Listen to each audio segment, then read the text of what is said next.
Hello there. I have an analogy that will help you figure out your thoughts. What are your thoughts? It will help you understand what your thoughts actually are and your place within them. Now, I want you to imagine and liken your thoughts to a huge river. Let's say the size of the Nile, for example.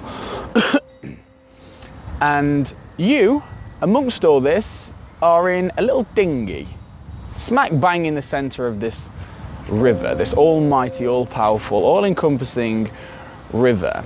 Now, most of the time, this river is powerful. Most of the time, this is like a rapids. It's like a river rapids that's constantly in flow. The current underneath is very powerful, and because you're in a dinghy with maybe a couple of punctures in there, not such a big dinghy, let's think of a two-man dinghy for instance, you are being thrown around a little bit. You are being directed by the flow and the current of this river, and sometimes even you are trying to paddle the other way. The river's going that way, sometimes you don't want to go that way, sometimes you are paddling that way, trying to get the opposite direction to what way the river is flowing.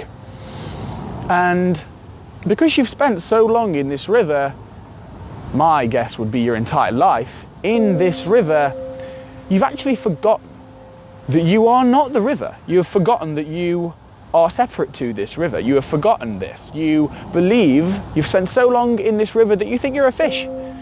You think you are an integral part of this river, and that whatever the river does, you have no choice and you will do also. But actually, when you start to disidentify with this river, when you wake up, when you look around and you notice that you're not the river, something happens. It's like an awakening. This awakening is more likely to happen when the river is still though, when the thought stream isn't as powerful, isn't as incessant, isn't as active. When everything calms down, when the river is still, you then have the chance to pay attention to your place in the river, because you're not having to battle currents constantly. You're not having to constantly do things and fight the current, because you can just sit in your dinghy for a moment and look around and be like, hang on a minute, I'm not water. I'm separate to this. And then you start to notice the activities of the river a little bit better. You start to pay more attention to what's going on. And you start to understand what the river does and understand its behaviour and its patterns and the reasons certain things happen. And as you go along this path a little bit more, you actually take your dinghy and you paddle it to the embankment at the side of the river. And when you're really experienced with this, when you're really awakened, you can actually get out of the dinghy altogether and sit on the sands, the white beach at the side of the river, and pay attention to the thought stream as it passes you by.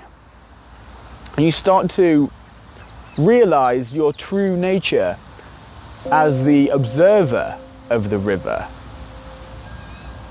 as the witness to the river, without actually being the river itself.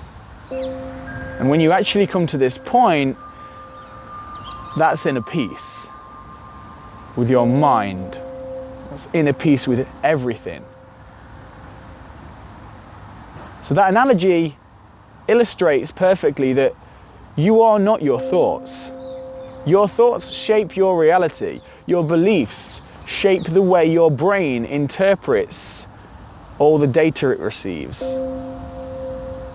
But you need to realize that you are not your thoughts. Your thoughts are passing occurrences that come and go, seemingly at random.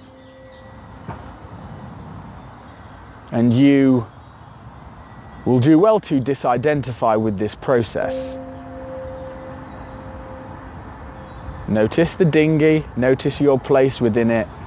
Calm the river down and eventually get out of the dinghy and see the river for what it is.